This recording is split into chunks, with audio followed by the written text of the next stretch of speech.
Vous avez sûrement déjà entendu parler de SpaceX. Cette entreprise est passée du bord de la faillite au géant que nous connaissons aujourd'hui. Dans cette vidéo, première de la série New Space, nous revenons sur l'entreprise révolutionnaire qui a changé à jamais le secteur spatial.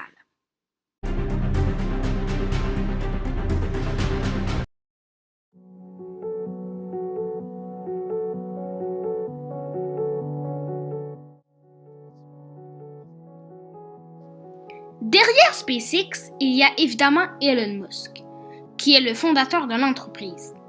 En 2002, eBay rachète une des entreprises qu'elle a fondées avec d'autres personnes, PayPal. Elon se retrouve donc avec 200 millions de dollars. Pour beaucoup de personnes, il aurait tout simplement pu commencer sa retraite maintenant. Mais ce n'est pas ce que notre millionnaire souhaite. Il s'ennuie. Un projet lui vient donc en tête, apporter des plantes vivantes sur Mars. Le projet Mars Oasis est créé. Mais après plusieurs semaines de négociations pour acheter des fusées russes pour son projet, il se rend compte que les fusées et leur système ont très peu changé depuis les années 60. Également, les Russes lui proposent un micro-lanceur pour 8 millions de dollars. Pour Elon, ce prix est exorbitant. C'est en se rendant sur le site web de la NASA, en pensant y trouver un plan détaillé de la colonisation de Mars, qu'il constate l'ampleur du problème. La NASA essaie tant bien que mal de rentabiliser sa navette spatiale, censée être économique, et aucun plan d'envoi d'humains sur Mars. Il se met donc en tête de créer sa propre entreprise de fusée qui construira et lancera un lanceur orbital pour bien moins cher que les entreprises nationales comme la NASA ou Roscosmos, l'agence spatiale russe.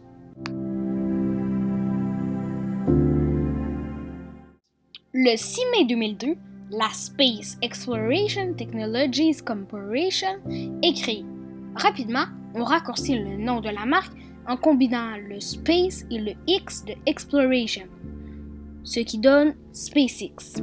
Le but final de l'entreprise est d'envoyer des hommes sur Mars. À l'époque, on fixe un objectif pour 2009. La première fusée de l'entreprise est la Falcon 1. Ce lanceur, capable d'envoyer 670 kg en orbite basse, est censé être partiellement réutilisable et réduire drastiquement les coûts de production et de lancement.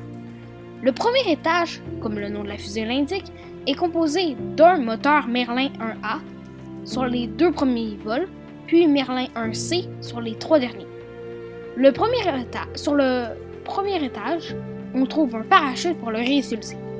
Le second étage est propulsé par un moteur Kestrel. Le premier vol a lieu le 24 mars 2006.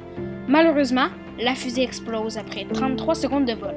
SpaceX ne pèse pas les bras et le 21 mars 2007, un deuxième tir a lieu. Cette fois-ci, le premier étage se comporte parfaitement. Il se sépare et le moteur du deuxième étage s'allume. Mais à T plus 7 minutes 30 secondes, quelques secondes après la séparation de la coiffe, le moteur s'arrête prématurément. Le vol est encore un échec. Le 3 août 2008, un troisième essai a lieu.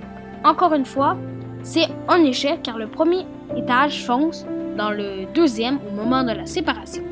SpaceX est au bord de la faillite.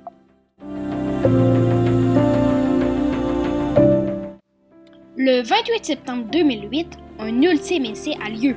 Si c'est un échec, la compagnie fera faillite.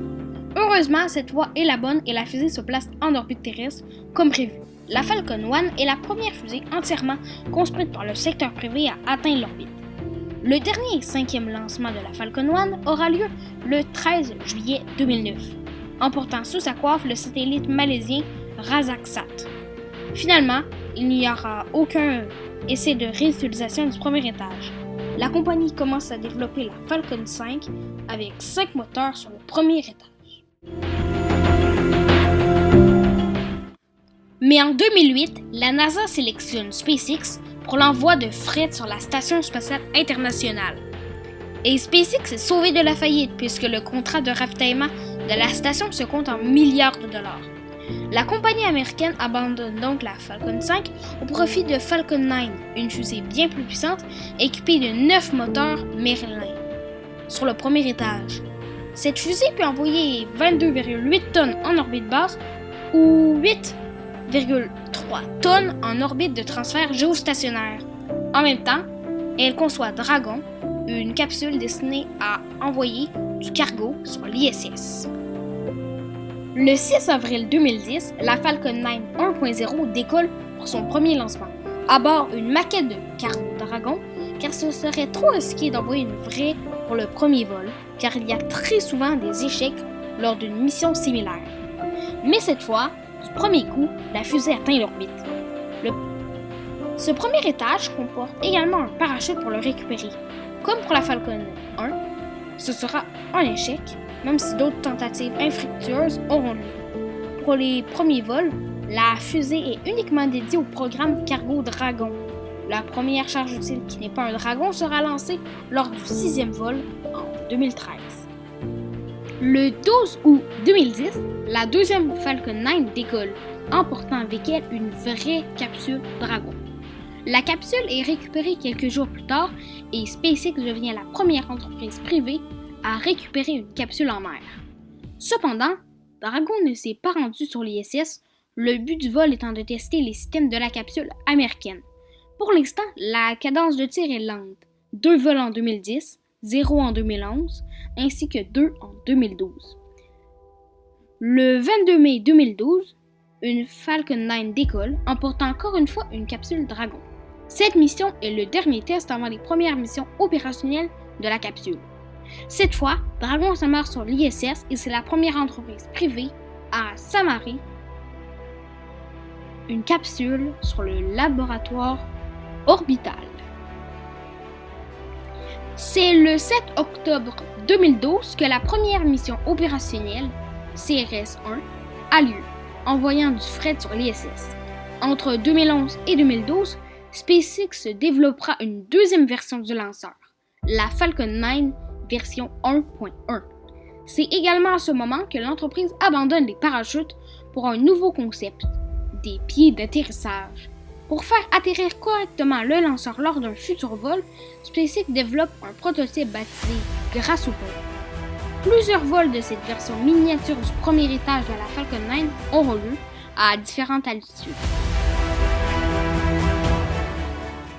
En 2015, plusieurs échecs de récupération sur une barge en mer du premier étage ont lieu. Et en plus, le 28 juin 2015, le jour de l'anniversaire d'Elon, une Falcon 9 emportant un cargo Dragon explose. Mais pour bien finir l'année, SpaceX lance le 22 décembre 2015 un satellite en orbite avec succès. Mais ce qu'il faut retenir de cette mission, c'est que l'entreprise réussit à faire atterrir le premier étage du lanceur sur la Terre cette fois. D'autres lancements ont lieu et la compagnie réalise que de récupérer une fusée sur une barge en mer est beaucoup plus compliqué que prévu. Mais SpaceX persévère et ils réussissent finalement.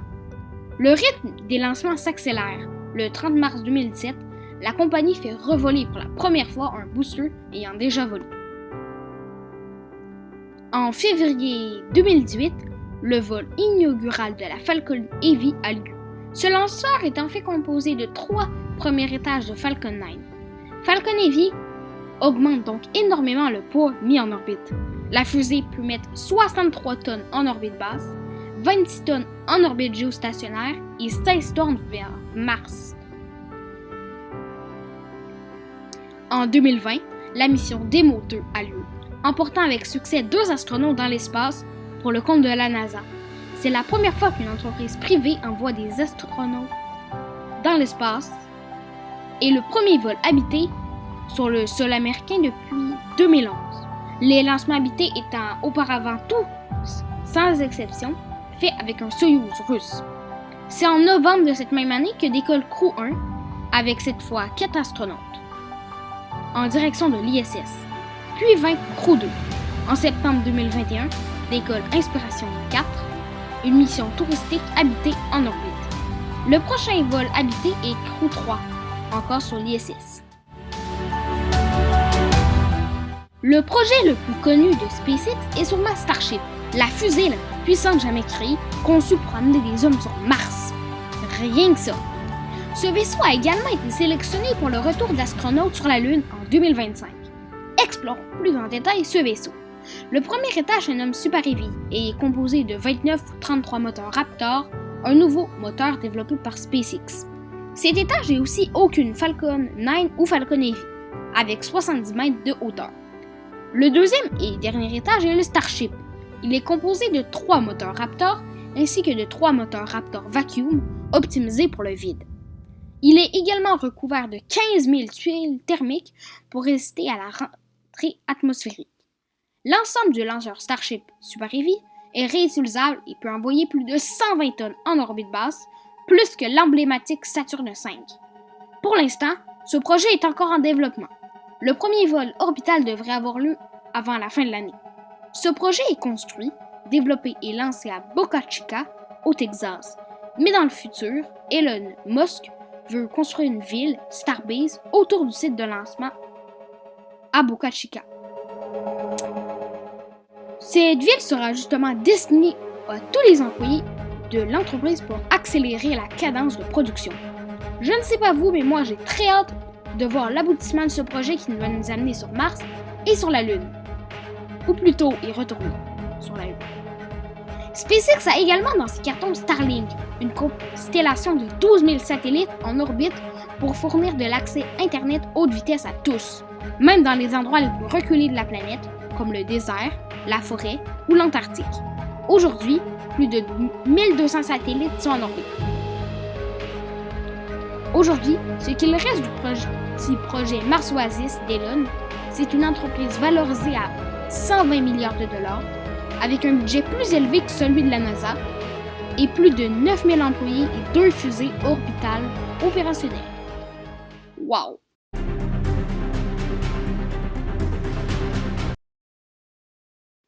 Merci d'avoir regardé la vidéo. N'hésitez pas à vous abonner, à laisser un like, ça me soutient énormément dans mon travail. Vous pouvez également vous abonner au compte Instagram de la chaîne, le lien est en description. Et en attendant une nouvelle vidéo, prenez soin de vous, prenez soin des autres et on se voit bientôt sur la chaîne Conquest. Allez, ciao!